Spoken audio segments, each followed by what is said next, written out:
ناظرین، یہ ایک ایسے نوجوان لڑکی کی آپ بیتی ہے جسے اسلام اور مسلمان نام سے ہی بے حد نفرت تھی۔ وہ گجرات کے ایک گاؤں کے ٹھاکر زمیندار کا بیٹا ہے۔ وہ اپنی آپ بیتی بیان کرتے ہوئے لکھتا ہے کہ میرا پرانا نام یوراج ہے۔ یوراج نام سے ہی لوگ مجھے جانتے ہیں، تاہم بعد میں پنڈتوں نے میری راشی کی خاطر میرا نام مہیش رکھا، مگر میں یوراج نام سے ہی مشہور ہو گیا۔ لیکن الحمدللہ اب میں سہیل صدیقی ہوں۔ میں 13 اگست 1983 کو پیدا ہوا۔ جسپال ٹھاکر کالج سے میں بی کام کر رہا تھا کہ مجھے بعض وجوہات کی بنا پر تعلیم چھوڑنی پڑی۔ میرا ایک بھائی اور ایک بہن ہے۔ میرے بہنوئی بڑے لیڈر ہیں۔ گجرات کے گودھرا سانحے کے بعد 2002 کے جب فسادات پھوٹے تو اس دوران ہم 8 دوستوں کا ایک گروپ تھا جس نے ان فسادات میں بڑھ چڑھ کر حصہ لیا۔ ہمارے علاقے میں درندگی کا ننگا ناچ ہو رہا تھا۔ بے گناہ مسلمانوں کو قتل کیا جا رہا تھا۔ ہمارے گھر کے پاس گاؤں میں ایک چھوٹی سی مسجد تھی۔ لوگ کہتے ہیں کہ یہ تاریخی مسجد ہے۔ ہم لوگوں نے منصوبہ بنایا کہ گاؤں کی اس مسجد کو گرا دینا چاہیے۔ ہم 8 ساتھی اس مسجد کو گرانے کے لیے گئے۔ بہت کوشش کے بعد بھی ہم اس مسجد کو گرا نہ سکے۔ ایسا لگتا تھا ہمارے کھدال لوہے کے نہیں لکڑی کے ہوں۔ ہماری کوئی تدبیر کام نہیں کر رہی تھی۔ بہت مایوس ہو کر ہم نے مسجد کی باہر والی دیوار گرانی شروع کر دی جو کچھ سال پہلے ہی گاؤں والوں نے بنوائی تھی۔ دیوار گرانے کے بعد ہم دوستوں نے سوچا کہ اس مسجد کو جلا دینا چاہیے۔ اس کے لیے پیٹرول لایا گیا اور پرانے کپڑے میں پیٹرول ڈال کر مسجد کو جلانے کے لیے جب ایک ساتھی نے آگ جلائی تو خود اس کے کپڑوں میں آگ لگ گئی اور دیکھتے ہی دیکھتے وہ جل کر خود مر گیا۔ ہم سب دوست اپنی آنکھوں سے یہ منظر دیکھ رہے تھے مگر کچھ نہ کر سکے۔ میں تو یہ منظر دیکھ کر ڈر گیا۔ ہماری اس کوشش سے مسجد کو کچھ نقصان پہنچا۔ حیرت کی بات یہ ہوئی کہ اس واقعہ کے بعد 2 ہفتے کے اندر میرے 4 ساتھی ایک کے بعد ایک مرتے گئے۔ ان کے سر میں درد ہوتا تھا اور وہ تڑپ تڑپ کر مر جاتے تھے۔ میرے علاوہ باقی 2 ساتھی پاگل ہو گئے۔ یہ سب دیکھ کر میں تو بہت ڈر گیا۔ میں ڈرا چھپتا پھرتا تھا۔ رات کو اسی ٹوٹی ہوئی مسجد میں جا کر روتا تھا اور کہتا تھا اے مسلمانوں کے خدا مجھے معاف کر دے۔ اس دوران مجھے خواب میں جہنم اور جنت نظر آنے لگی۔ میں نے ایک بار خواب میں دیکھا کہ میں جہنم میں ہوں اور وہاں کا ایک داروغہ میرے ان ساتھیوں کو جو مسجد گرانے میں میرے ساتھ تھے اپنے مسلمانوں سے سزا دلوا رہا ہے۔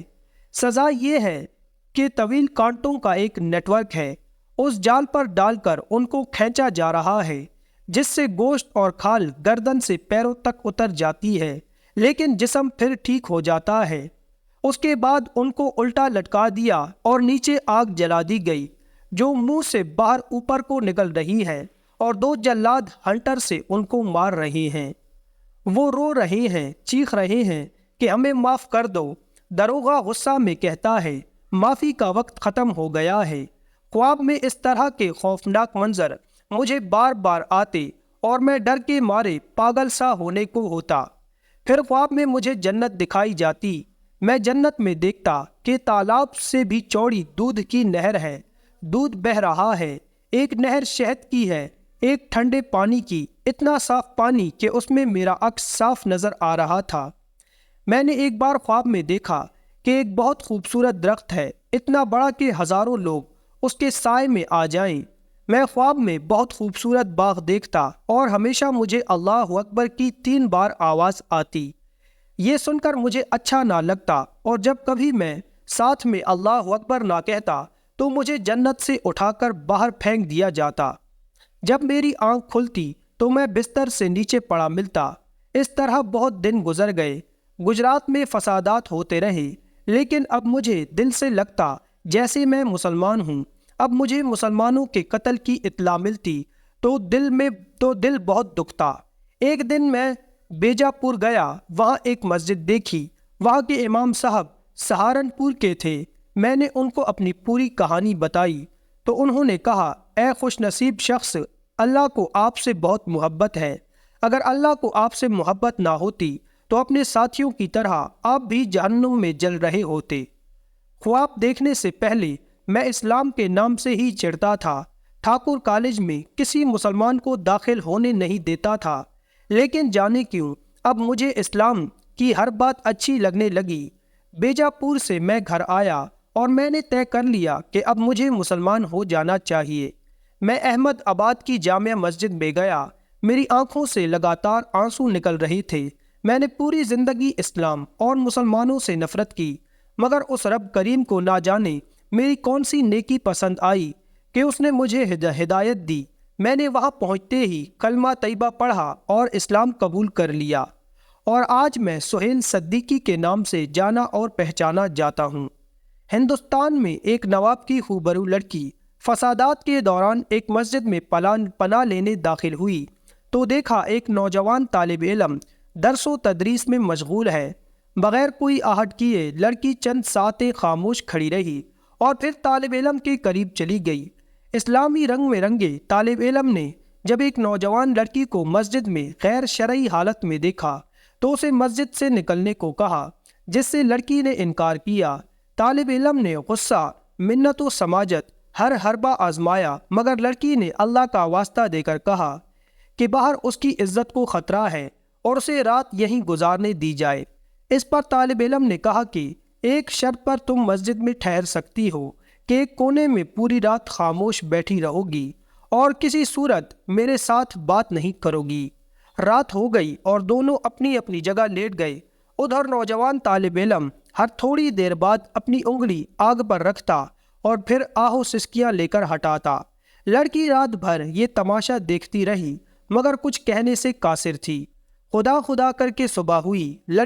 لڑکا آذان دینے اٹھا اور لڑکی سے کہا کہ وہ اب مسجد سے نکل لے کیونکہ نمازی آنے والے ہوں گے تاکہ کوئی بدگمانی نہ کرے۔ لڑکی نے کہا ٹھیک، مگر مجھے ایک بات بتا دے کہ رات بھر آپ وقفے وقفے سے اپنی انگلی آگ پر کیوں رکھتے تھے؟ طالب علم نے جواب دیا کہ پوری رات میں نے نفس اور شیطان اور اللہ کے احکامات کے مابین شش و پنج میں گزاری۔ جب کبھی شیطان کا غلبہ ہوتا تو میری خواہش ابھرتی کہ اکیلی لڑکی ہے، اپنی خواہش کی تکمیل کر لوں، مگر جب دوزخ کا عذاب سامنے پاتا تو اپنی انگلی کو آگ پر رکھ کر یہ آزمائش کرتا کہ کیا اس آگ کو میں سہ پاؤں گا، مگر جلد ہی احساس ہو جاتا کہ ایک چھوٹی انگلی یہ تھوڑی سی آگ برداشت نہیں کر سکتی تو جہنم کی آگ میرے پورے جسم کو کیسے بھسم کرے گی۔ وقت گزرتا گیا۔ نوابزادی کے لیے امیر سے امیر شخصیات کے رشتے آنے لگے مگر وہ ہر رشتہ ٹھکراتی رہی۔ لڑکی کے والدین بہت پریشان تھے کہ آخر معاملہ کیا ہے۔ بالآخر لڑکی زبان پر مدعا لے آئی کہ اس کی شادی صرف مذکورہ طالب علم سے کی جائے ورنہ وہ کبھی شادی نہیں کرے گی۔ ناظرین، ایک رات نفس کو قابو رکھ کر وہ غریب طالب علم محل میں چلا گیا۔ اگر ہم پوری زندگی اللہ اور اس کے رسول کے طور طریقوں پر گزاریں تو خالق کائنات ہمیں جنت کے محلات میں کیسا مقام دے گا۔ ناظرین، اس میں کوئی شک نہیں کہ اسلام ہی سچا دین اور انسانیت کے لیے راہ نجات ہے، اور اللہ تعالیٰ جس پر اپنی نظر کرم فرماتا ہے وہ جس بھی مذہب سے تعلق رکھتا ہو اور جتنا بھی نافرمان ہو وہ سیدھے راستے کی طرف ضرور لوٹ آتا ہے۔ بے شک